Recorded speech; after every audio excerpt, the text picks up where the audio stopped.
welcome back to the A&A Podcast. I'm Ashley, and today we are going to be continuing our Bible Basics series.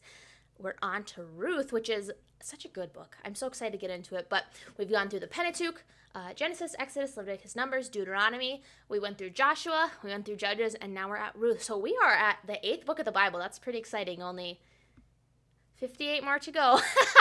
We're getting there. Thanks for sticking with me through the series. Let's just jump right into it. So the authorship of Ruth, Jewish tradition, holds to Samuel as the author of Ruth, and we've talked about Samuel just briefly before.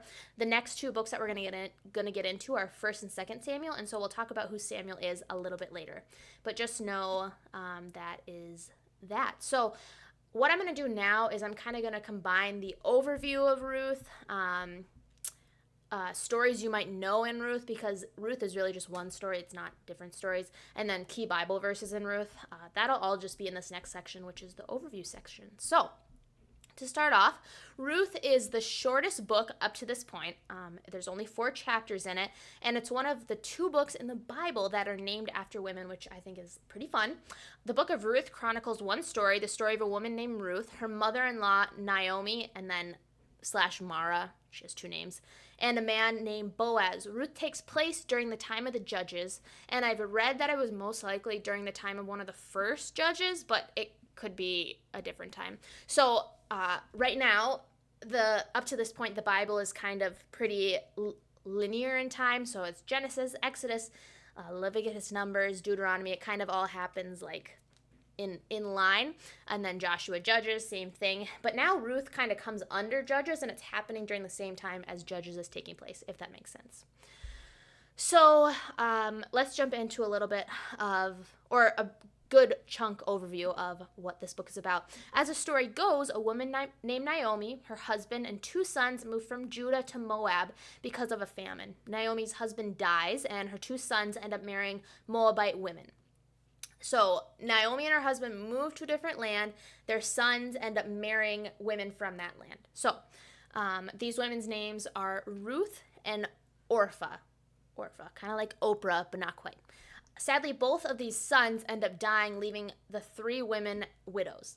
During this time, women were under male headship at all times. Women did not have very many, if any, legal rights, and living as a woman without a man was pretty much a life of begging on the streets. With Naomi, the women set off back to Judah. However, remember that Judah is not the land of the 2 daughter-in-laws. They're Moabites. And so what was going to happen is Naomi was going to go back to her homeland with her 2 daughter-in-laws. But basically, Naomi knows that the 2 women would be in a foreign land with no one there. And so Naomi tells the 2 women to just return to their families and leave her to be. Orpah does as Naomi says and returns to her family, so she doesn't end up going to Judah. But Ruth stays with Naomi. And Ruth basically tells Naomi that they're in this together. Wherever she goes, Ruth will go. Wherever Naomi stays, Ruth will stay. So the 2 women continue on their journey, and Naomi ends up changing her name to Mara, which means bitter, because of her grieving and what's going on. The women get to Bethlehem, which is in Judah, around the time of harvest, so Naomi tells Ruth they should go pick up scraps from the threshing floor. At this time, there was a law that if crops were dropped, like if pieces were dropped, they were to be left behind for the poor people to pick up. So Ruth does this, and she ends up working behind a man named Boaz. Boaz just so happens to be a relative of Naomi's. So Ruth is picking up scraps, and Boaz and her exchange a hello. He asks some people who she is, and he finds out that she's the daughter-in-law of Naomi. He also finds out that she's been working hard this entire day to get food, barely taking a break. And long story short, Boaz takes Ruth under his wings to make sure that she is well taken care of. Ruth goes home and tells Naomi where she's been working for the day, and Naomi is literally shook because Boaz is one of their kinsman redeemers. Now I want to take a pause in the story to talk briefly about the idea of kinsman redeemers, because it's really important to this story and then understanding Jesus' role in this story too. So during this time, like I said, women were basically hopeless without a man. There were no social service frameworks in place during ancient times to care for those who were down and out, and because of this, God called his people to care for one another.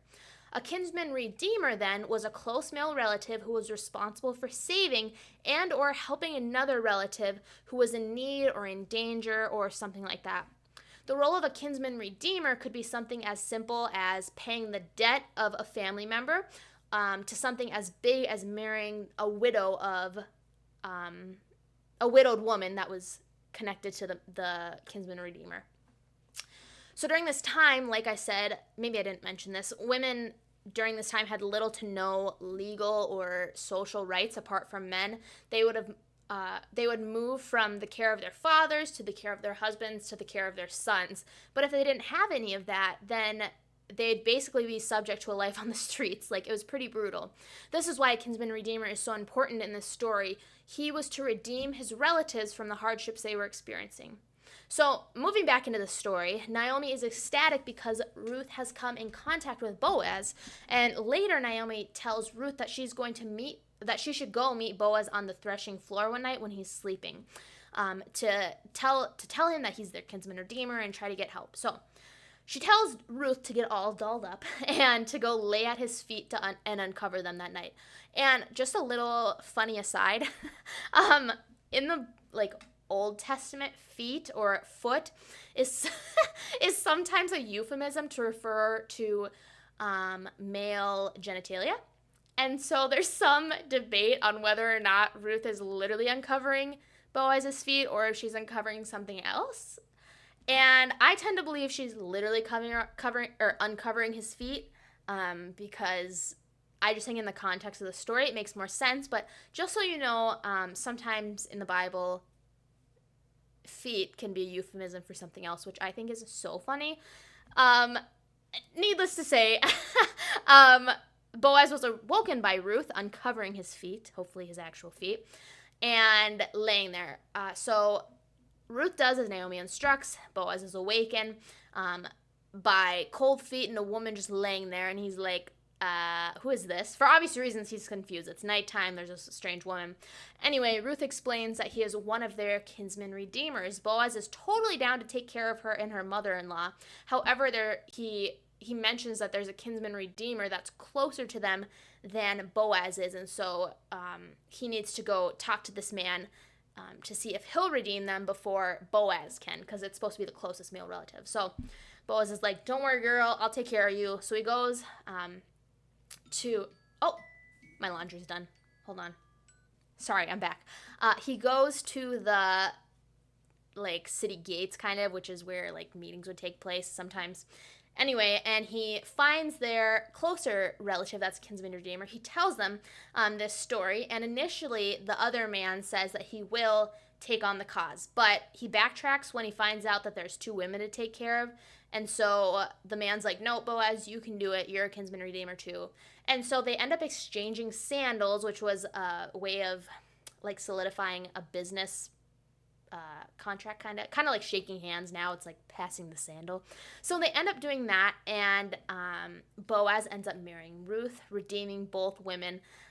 What's more, Ruth conceives a son, and we get this really beautiful line in Ruth 4:14. These women are talking to Naomi right after the baby is born, and the women say, "Praise be to the Lord, who this day has not left you without a kinsman redeemer. May he become famous throughout Israel."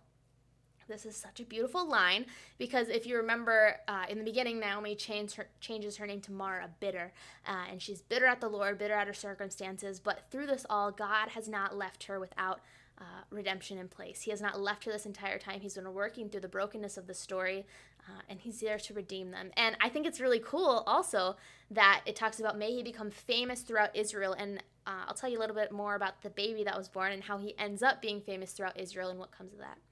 So the son's name is Obed, and this is how the genealogy goes. So Boaz is Obed's dad, Obed is Jesse's dad, and Jesse is King David's dad. So Ruth and Boaz are David's great-grandparents, like King David of Israel, greatest king in all history. I think that's so cool. God used this Moabite woman who had lost her husband, who had been through all these hardships, to bring about the Savior of all the nations. I think that's so beautiful. So let's talk a little bit about how this book points to Jesus. There's a couple of big ways that this book points to Jesus. First is through the idea of a kinsman redeemer. Boaz is a type of Christ, meaning his actions point to Jesus. While Boaz redeems two women out of their life of hardship, Jesus redeems his people from sin, death, and the devil. He's the ultimate kinsman redeemer. He paid the great debt we could never pay and brought us into right standing with God. Second, like I just talked about when talking about Obed, Jesus is a direct descendant of Boaz and Ruth. We know that Jesus comes from David's line and therefore comes from the line of Ruth and Boaz. This story illustrates yet again that the Lord uses broken people to spread his good news. Ruth is such a beautiful book. I could talk about it forever. There's so many little details in there, so many cultural things that when you look into them, they're so beautiful. I won't talk about them right now. Maybe I'll talk about it another time. I hope that you enjoyed this video. Thank you again for tuning in. Leave a like and a comment and a subscribe if you so feel inclined. And I will talk at you next time. See you later.